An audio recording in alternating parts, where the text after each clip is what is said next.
Hi friends, welcome back to my channel Nitish జోన్లా. Electric bikes రెంట్కి ఇస్తారనమాట. ఆఫీస్కి వచ్చాను నేను. సో డీటెయిల్స్ కనుక్కుందామని. ఈ వీడియో ఎవరికి ఉపయోగపడుతుంది అంటే ఎక్కువ కాలేజ్ స్టూడెంట్స్కి, ఈ గిగ్ వర్కర్స్ ఉంటారు కదా, ఎవరంటే స్విగ్గీ జొమాటో చేస్తూ ఉంటారు కదా, వాళ్ళకి యూజ్ అవుతుంది ఎక్కువగా. అండ్ ఇదేంటంటే ఎలక్ట్రిక్ వెహికల్స్ అనమాట, రెంట్కి ఇస్తారు. సో ప్రైస్ డీటెయిల్స్ చూద్దాము పదండి. సార్ ఈవీస్ అంటే ఏంటి, దాని కాన్సెప్ట్ అంటే ఏంటి కొంచెం ఎక్స్ప్లెయిన్ చేస్తారా సార్? సో మన ఈవీస్ వచ్చేసరికి ఏంటంటే ఎలక్ట్రిక్ వెహికల్స్ విత్ ఈజ్ అనమాట ఈవీస్. సో మనం ఎలక్ట్రిక్ వెహికల్స్ని డెలివరీ పర్సన్స్కి అలాగే చుట్టుపక్కల ఉన్న కస్టమర్స్కి మనం రెంటల్ ప్లాన్లో వెహికల్ అనేది ప్రొవైడ్ చేయడం జరుగుతుంది. సార్ మనకి ఇక్కడ డాక్యుమెంట్స్ ఏం సబ్మిట్ చేయాలి అండ్ ప్రైజెస్ కూడా ఎట్లా ఉంటాయి కొంచెం చెప్తారా సార్? సో మనకి వీక్లీ ప్లాన్స్ లెక్క ఇస్తాము మెయిన్లీ. సో వీక్లీ వచ్చేసరికి మనకి 1500 సెక్యూరిటీ డిపాజిట్ ఉంది. తర్వాత వీక్లీ రెంట్ వచ్చేసరికి 1350 రూపీస్ పడుతుంది అనమాట పర్ వీక్. అండ్ మనకి డాక్యుమెంట్స్ వచ్చేసరికి ఆధార్ కార్డ్, పాన్ కార్డ్, మీకు డ్రైవింగ్ లైసెన్స్ ఉంటే డ్రైవింగ్ లైసెన్స్ తీసుకురావాలి. మనకి డ్రైవింగ్ లైసెన్స్ లేకపోతే మన దగ్గర లో స్పీడ్ వెహికల్స్ కూడా ఉన్నాయి. సో ఎవరికైనా లో స్పీడ్ వెహికల్ కావాలి, డ్రైవింగ్ లైసెన్స్ లేకపోయినా వెహికల్ కావాలన్నా కూడా మేము వెహికల్ ప్రొవైడ్ చేస్తాం. సార్ ఇప్పుడు మనకి రెంటల్ బైక్స్ అనేవి పెట్రోల్ వెహికల్స్ కూడా ఉన్నాయి కదా సార్, మేము ఇప్పుడు ఓన్లీ ఈవీస్ ఎందుకు చూస్ చేసుకోవాలో చెప్తారా సార్ ఒకసారి? సో మీకు ఇంకా క్లారిటీగా అర్థమయ్యేకి నేను ఒక ప్రజెంటేషన్ మీద ఎక్స్ప్లెయిన్ చేస్తాను అనమాట. అసలు ఒక రైడర్కి పెట్రోల్ వెహికల్ వాడితే ఎంత ఖర్చు అవుతుంది, అదే మా వెహికల్ తీసుకుంటే వాళ్ళకి ఎంత ఖర్చు అవుతుందో నేను ఒక రఫ్ ఎస్టిమేషన్ లాగా చెప్తాను. దాన్ని బట్టి మీరు క్యాలిక్యులేషన్ చేసుకోండి. సో ఇది వచ్చేసరికి పెట్రోల్ వెహికల్, ఇది వచ్చేసరికి ఎలక్ట్రిక్ వెహికల్.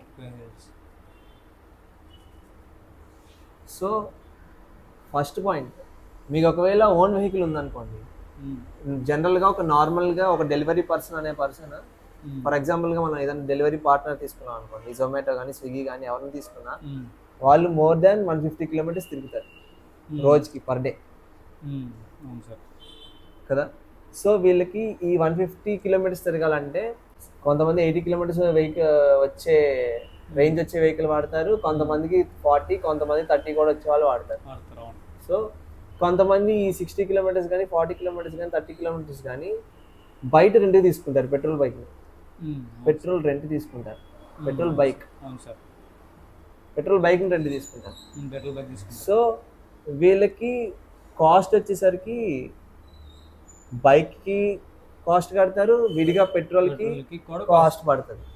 సో జనరల్గా రఫ్గా 200 పర్ డేకి అనుకున్న పెట్రోల్ ఈ 150 కిలోమీటర్స్కి 80 కిలోమీటర్స్ మనం ఎస్టిమేషన్ వేసుకున్న పర్ లీటర్కి రోజుకి 2 లీటర్స్ అనేది ఖచ్చితంగా. సో 400 రూపీస్ అనేవి పర్ డేకి ఒక రైడర్, నార్మల్ రైడర్, అది కూడా ఎక్కువ మైలేజ్ ఇచ్చే కస్టమర్ ఈజీగా 400 రూపీస్ ఖర్చు పెడతాడు ఒక రోజుకి. సో అదే మన ఎలక్ట్రిక్ వెహికల్స్లో మన ప్లాన్ ఏంటంటే వీక్లీ 1350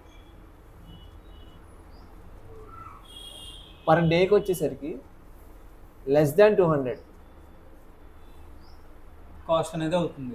ఓన్లీ 200 రూపీస్ కన్నా తక్కువే అవుతుంది. దీన్ని మించి మీకు ఇంకా ఎక్స్ట్రా కాస్ట్ ఏముండదు. సో మన దగ్గర ఉన్న మోడల్స్ వచ్చేసరికి బ్యాటరీ స్వాపింగ్. సో మనకి ఈ బ్యాటరీ స్వాపింగ్ వల్ల జనరల్గా ఏంటంటే మనకి చాలా టైం అనేది సేవ్ అవుతుంది. ఇప్పుడు జనరల్గా ఎలక్ట్రిక్ వెహికల్స్లో 2 టైప్స్ ఆఫ్ మోడల్స్ ఉంటాయి. ఛార్జ్ అంటే మనం ఛార్జ్ పెట్టుకోవాలి, దీనివల్ల ఏంటంటే 3 అవర్స్ ఛార్జ్ పెట్టుకుంటే కానీ మనకి ఆ రేంజ్ అనేది రాదు. ఇంకోటి ఏంటంటే బ్యాటరీ స్వాప్, దీనివల్ల మీకు మన మోడల్ ఏంటంటే మన దగ్గర ఉన్న మోడల్స్ వచ్చేసి బ్యాటరీ స్వాప్ అనమాట. సో మీరు ఈ బ్యాటరీ స్వాప్ అనేది 5 minutes చేసుకోవచ్చు.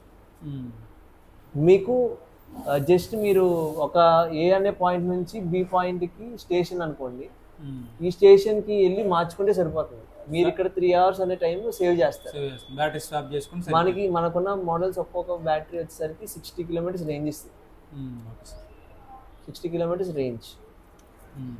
సో మీరు 60 కిలోమీటర్స్ అయిపోవస్తుండగా మీరు 5 minutesలో స్టేషన్కి వెళ్ళి బ్యాటరీ స్వాప్ చేసుకుంటే అడిషనల్ 60 కిలోమీటర్స్ రేంజ్ వస్తుంది.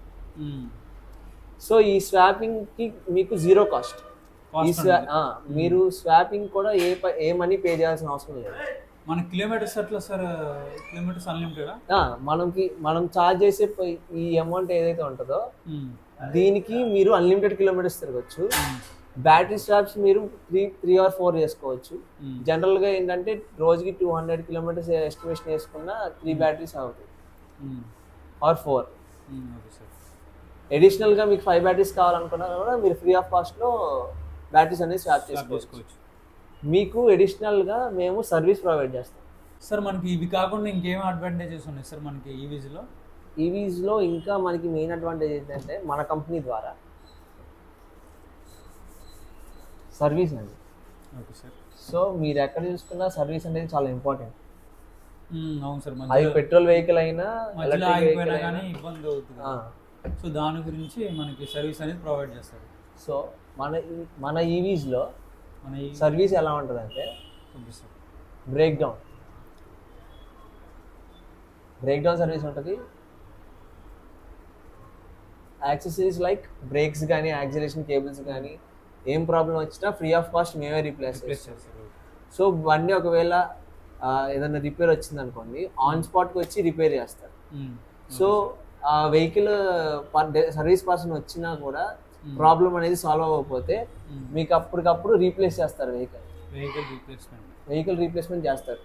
దీనివల్ల అడ్వాంటేజెస్ ఏంటంటే రైడర్ అనేవాడికి ఇప్పుడు డెలివరీ మధ్యలో ఉన్నాడు అనుకోండి, తన డెలివరీస్ ఏం అయిపోకూడదు, తన డే వేస్ట్ అవ్వకూడదు. సో ఆ కాన్సెప్ట్లో మేము ఒకవేళ వెహికల్ అనేది పూర్తిగా ఆగిపోతే మేము వెంటనే రీప్లేస్ చేస్తాం ఫ్రీ ఆఫ్ కాస్ట్. ఎందుకంటే తను ఆల్రెడీ ప్లాన్లో రన్నింగ్లో ఉంటాడు కాబట్టి మేము వెహికల్ అనేది ఫ్రీ ఆఫ్ కాస్ట్ రీప్లేస్ చేస్తాం. లేదు రిపేర్ అయిపోయింది అనుకోండి ఆ వెహికల్ నుంచి పంపించేస్తాం. జనరల్గా పెట్రోల్ వెహికల్ ఓన్ వెహికల్ అనుకోండి, మనం ఇందాక 400 వేసుకున్నాం కదా, అంటే రెంట్ అయితే 400 వేసుకున్నాం. సార్ రెంట్ కాదు, ఓన్ వెహికలే వాళ్ళకి 200 పడింది అనుకోండి పర్ డే. వాళ్ళకి అడిషనల్గా సర్వీస్ కాస్ట్ ఉంటుంది. ఇప్పుడు వాళ్ళకి రోజు 150 కిలోమీటర్స్ 200 కిలోమీటర్స్ తిరిగారు అనుకోండి, ఏ పెట్రోల్ ఇంజిన్ అయినా కూడా మనకి తిరగాల్సిన దానికంటే ఎక్కువ తిరిగితే ఖచ్చితంగా సర్వీస్ మెయింటెనెన్స్ అనేది కంపల్సరీ. సో 200 పర్ డే వేసుకున్నా కూడా వాళ్ళకి మంత్కి 6,000 పెట్రోల్ అవుతుంది.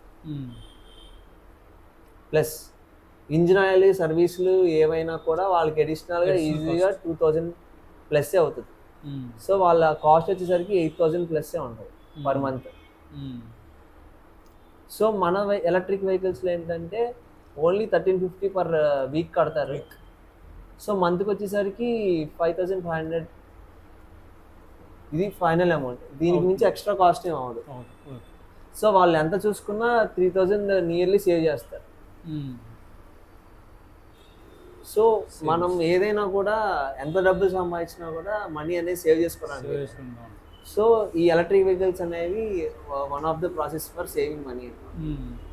సో మనకి ఇవి లోకల్స్లో తిరగడానికి, లోకల్స్లో ఎవరైనా యూజ్ చేసుకోవడానికి వాళ్ళకి యూజ్ అవుతుంది, కాలేజ్ స్టూడెంట్స్ కూడా యూజ్ అవుతుంది. అడ్రస్ చెప్తారా సార్ మన సబ్స్క్రైబర్స్ కోసం ఒకసారి? మనకి ఆఫీస్ వచ్చేసరికి Cinepolis power one mall Kanuru opposite కోట ఎంఎస్, ఆ రోడ్ లోపల సెకండ్ బిల్డింగ్లో ఉంటుంది. Please come and visit. Thank you.